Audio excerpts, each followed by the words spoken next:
And your future. Two things these days you almost feel like you have no control over. But today, financial expert Dan Greenshields is here to shed a little light on how one might put you at ease with the other in today's Your Money. All right, Dan, first of all, so many people are so afraid to do anything with their money except put it under the mattress. I mean, would you agree? I mean, people are really afraid to invest these days. I think the last 12 or 18 months has definitely sent some shockwaves through people's heart, if you will, in terms of investing. But the fact is you have to have a plan and stick to it. And even these tumultuous times presents great opportunities. Okay, so there are people who would like to invest.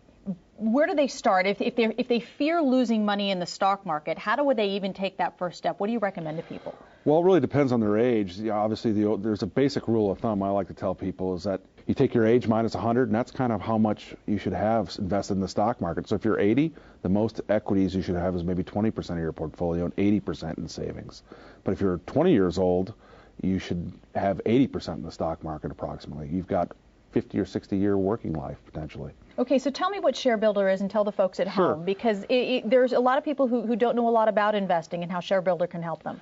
Sure, we allow you to set up a plan and invest every week or every month for as little as $100. And what you do is you pick one or two or three index funds or stocks, and you just keep accumulating. So over a year, if you do $100 a month, you'll have $1,200 of principal plus whatever returns, up or down, come from those investments.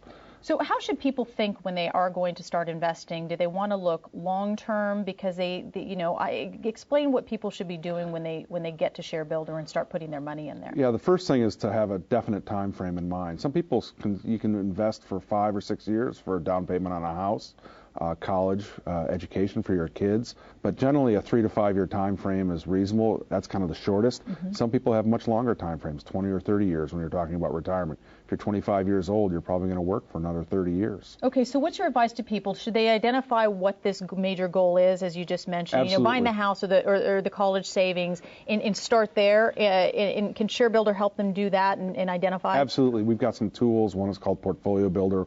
It'll walk you through kind of a 5-question risk questionnaire, how tolerant, and it'll recommend anything from a conservative portfolio to an aggressive one, depending on your personal answers to those questions. There's so many benefits to investing, no matter how small the amount. Especially for young people that have 10 or 20-year time horizons. All right. Dan, thank you so much. Great advice. Good to have you here.